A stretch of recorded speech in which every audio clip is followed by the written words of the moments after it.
Hello everybody, Candy Jack Cat here with another video, and I hope you didn't just put your pants on, because I'm about to scare them right back off. That's right, we're going to be talking about some spooky things today. We're going to be talking about childhood trauma. I've seen other YouTubers kind of talk about this sort of subject of things they witnessed as a child that just scared the bejesus out of them, and I thought that sounds like a fun thing to talk about. Trauma is fun for me, actually. So I basically comprised a list of 4 movies and shows. I tried to think of 5, but I couldn't. And let me be clear, when I say like trauma, there's qualifications here, there's standards. It's not just anything that kind of creeped me out, because there's a lot of things that creeped me out as a kid, you know? Stupid things that aren't supposed to be creepy, probably. Things that are definitely meant to be creepy, like Are You Afraid of the Dark? Certainly creeped me out plenty of times. But I'm trying to very specifically get into the realm of things I saw that traumatized me, like emotional scars were probably left after this. But hey, it only made me a stronger, more well-rounded adult. Not a weird cat man on the internet that has very bad social skills in almost every situation. I don't know if you heard that. There's a car that just drove past my house, and it made a really weird noise. It didn't sound like a car at first. It just sounded like a ghoul, a ghostly apparition going, whoa. And it kind of scared me just a tad. Just got a little bit spooked by this car. What the hell was I talking about? So yeah, the things we're talking about, they can't just be things that creep me out. They have to have really scared the shit out of me. And I'm going to kind of go into detail a bit about the media itself, but also the experience of witnessing this thing. Let me get my list out. Okay, those are my list noises. Did you hear all that? Did it bust your eardrums out? I saw my little volume thing just went in the red there. I thought I could just sit down and talk about this and know what I'm talking about, but the first thing on the list, I might need to just look this up real quick. Hold on. Tales from the Crypt, Season 6, Episode 1, Let the Punishment Fit the Crime. I'm going to read the synopsis that is on IMDb. An unscrupulous ambulance-chasing lawyer gets stuck in a small town for moving violations, and soon learns that the punishment for even petty crimes in the town comes with a gruesome result. So this episode stars Catherine O'Hara, who you might know from Beetlejuice, Nightmare Before Christmas, Schitt's Creek, other things. Very good actress, usually does a lot of comedy-oriented stuff, and she's bringing a comedic tone to this episode. Like looking back, this is actually a pretty goofy episode. There's a lot of silly stuff. She plays like this total bitch of a lawyer. And if I wasn't, I don't believe I'd be hiring an eyesore like you to represent me. They teach you to dress like that in Autech Night School? No, Harvard, actually. And it's actually really funny, but there is one part, there's a character, I forget what his significance was in the episode. I think he might have been like a shady car salesman or something. But either way, in this episode, people get called into this courtroom for very petty crimes, and then like some horrible shit goes down. It actually kind of reminds me a lot of Nothing But Trouble, kind of the Chevy Chase, Dan Aykroyd movie that I think is gradually getting a little bit more love in recent years. That's definitely a mess of a movie, but it's something. But we're talking about Tales from the Crypt right now, so I don't want to go into like the entire plot here. I just want to get to the part that traumatized me, like left me mortified for days after. And again, I was very young. I can't remember exactly how young, but very young. So there's a part where, like I said, there's one character, he might have been a car salesman. I forget. I need to maybe rewatch this. Whatever. He gets busted for something, and then he kind of disappears. And we end up running into him again as Catherine O'Hara's character is getting dragged off into like, it almost looks like a dungeon or something. Like there's some really bizarre visuals. Like this is something that always creeped me out, is when any kind of like horror media starts off in like a normal environment. Like the courtroom is it's a little uncanny, but it's basically just a boring normal courtroom. And then as you go kind of like deeper into the building, there's like dungeons, and it gets more bizarre and abstract. That kind of stuff freaks me out. But what really got me is, okay, so we run into this character again, and prior he had like a stuffy nose. He's like sneezing and sniffling, and it's real disgusting. And I guess he's like crying in a corner. Catherine O'Hara is just like, "Wow, what are you crying about?" And then he turns around and his fucking nose is cut off. I couldn't handle it. It was too much for me. I think what scarred me about it so much, it's not just that it was a gruesome visual. It's that the idea of having something horrible like that done to your body, but then they don't like kill you. Like they just cut your nose off and then, okay, live with it now. Stuff like that is very upsetting to me. Like even now as an adult, I think that's the kind of stuff that upsets me the most. But as a child, it was very, very intense. On my list, I think that was the least traumatizing thing out of the 4. So it just kind of gets worse, really. So number 3 on my list is Twilight Zone, the movie. So there's actually a few things about this movie that really kind of creeped me out as a kid. Like one, there's the sequence with the gremlin on the plane. If you don't know, there's a scene where this guy who's kind of scared of flying gets on a plane, and I guess he had a history of panic attacks. I might be mixing up. The TV show also did this story originally, and then the movie adapted it. So, some of these details might be the show, that might be the movie. Basically, the story is that this guy is kind of had like some kind of nervous breakdown in the past. He's a little antsy about flying. And then he spots a gremlin on the wing of the plane. Like, you've probably heard the quote, like, "There's a gremlin on the wing." I said it like in a William Shatner voice because he's played by William Shatner in the original version. In the remake, he was played by... Just give me a second while I pull it up on IMDb. I forget his name. John Lithgow. That's who it was in the remake. Honestly, like the original 60s version really creeped me out as well. It doesn't matter that the monster looks like a weird teddy bear thing. It could have been anything it's the concept that freaked me out as a kid. But the movie from the 80s really did a good job at amping up the creepiness of this creature. Like, he's a really freaky looking gremlin.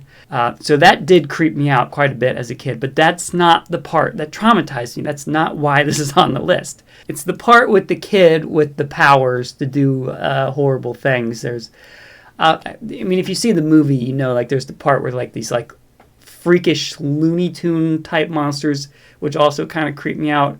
That's not the part that traumatized me though, but there's a lot of, between those two stories, there's some really freaky shit in this movie. I could do a whole video about how the Twilight Zone movie is a clustered mess, but just for the sake of this video, we're going to highlight some of the good shit. There's the gremlin, there's the weird Looney Tune monsters, but the part that ruined my week as a little kid is when it shows the kid's sister sitting in front of a TV, and it kind of like pans over and shows that her mouth is gone. And because this kid has his powers to just do anything, so like if you do anything to remotely inconvenience him, he'll just use his mind powers and he can just make your mouth gone. And that's horrifying to me. Again, there's like things about things being done to your body, and then you just have to live with it. And even as a kid, I was just like asking myself so many questions, like, okay, so she can't talk, obviously, but how does she eat? She can't eat, so she's going to starve to death. How long has she been sitting there like that? You don't even, like, is she even alive at that moment? Is she currently starving? Like I'm just trying to process, like, has she been sitting there for days without a mouth, slowly starving to death, and nobody can do anything about it? Yeah, like, these are the things my little kid brain was trying to process after seeing that. I also kind of would like to give maybe some honorable mentions here and there. I only picked 4 things to talk about, but I'll give some honorable mentions here and there if it's relevant to the other things. The Matrix, as well as an episode of Buffy the Vampire Slayer. I don't know if I can find the exact episode of Buffy, but both The Matrix and Buffy had sequences where somebody's mouth was like gone. I mean, you know the scene in The Matrix, which that freaked me out quite a bit too. Like, it could have been like you might see in other movies, somebody might have their mouth sewn shut, or that, like in Beetlejuice, she has that metal thing he throws on her mouth. Like that's not as freaky to me, because that's like a foreign object being used to hold your mouth shut, and you could, in theory, get that off, cut the stitches open, or get the thing off, or whatever. But having the whole of your mouth just like seal up, how do we work around that? That's a horrifying thing. So yeah, I think it's definitely safe to say, just based on the two things I've mentioned already, that body horror was a big issue for me. That like really cut deep. I think that's a type of horror that I am really bothered by, which is great, because we're getting to the really traumatizing stuff now. So speaking of body horror, The Fly 2, this is the sequel to the Jeff Goldblum Fly. I'm going to throw out another honorable mention here. The original Fly from, I think it was 1958. That one also kind of fucked with me a bit. The original Fly really creeped me out, I'll say that. If you've seen the original Fly, which is very underrated, mainly because the Jeff Goldblum remake is such a fantastic film. People just dismiss the original all the time. Don't do that. Watch the original. It's a great movie. It's different from the Jeff Goldblum movie, but it's really good. It's a very good, thought-provoking kind of sci-fi movie. Some of the effects can be a little wonky, but I don't think they're that bad. Ironically, the worst effects are in the part that creep me out.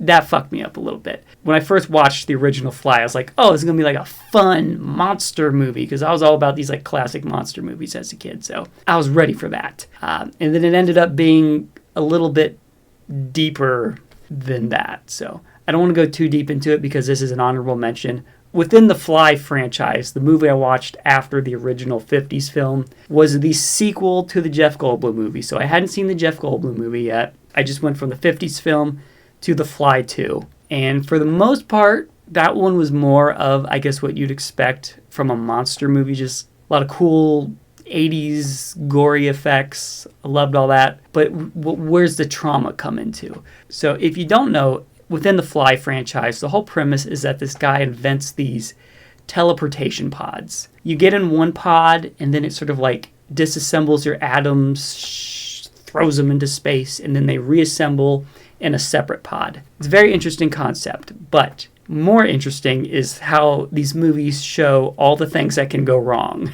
In some of the films, like, your atoms will reassemble, but not correctly, so it'll just be this like grotesque, blobbish mess. In the Fly 2, I forget, some sort of corporation, whatever, gets their hands on these teleportation pods, and they're trying to do further studies to figure out how to use them. And at one point, they put a dog in the teleportation pod. And this is like, people shit on the Fly 2 like it's this trash sequel and it has nothing to offer. It's just a schlocky gore fest.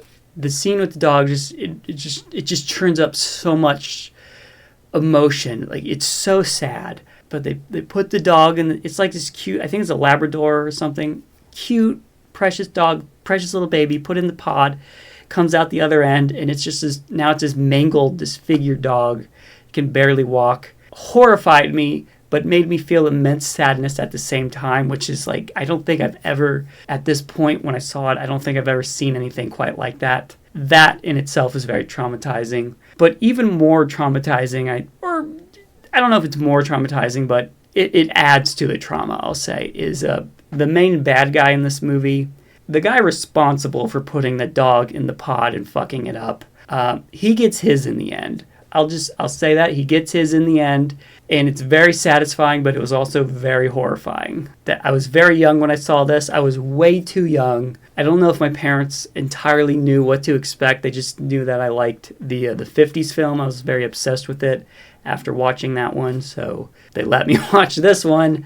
They probably didn't think it would be that bad. I had to sleep in their bed that night. I was so horrified by the things that I saw. it's just really funny to think too. Like there's a scene where, because the fly in these movies can spit acid, like a fly can. They spit acid to dissolve their food. This part of the fly spits acid at a guy's face, and then he like rips his face off, and there's like a skull underneath. And that didn't traumatize me. That's the stuff where I'm just like, oh damn, that's sick, son. That is awesome. It's fucking rad. I love that. But getting put in the pods and having your body twisted and deformed and mangled and turned into this grotesque thing, that was too much. That was too spooky for me. Next is my number one pick. I don't think anything through any form of media has traumatized me more than this.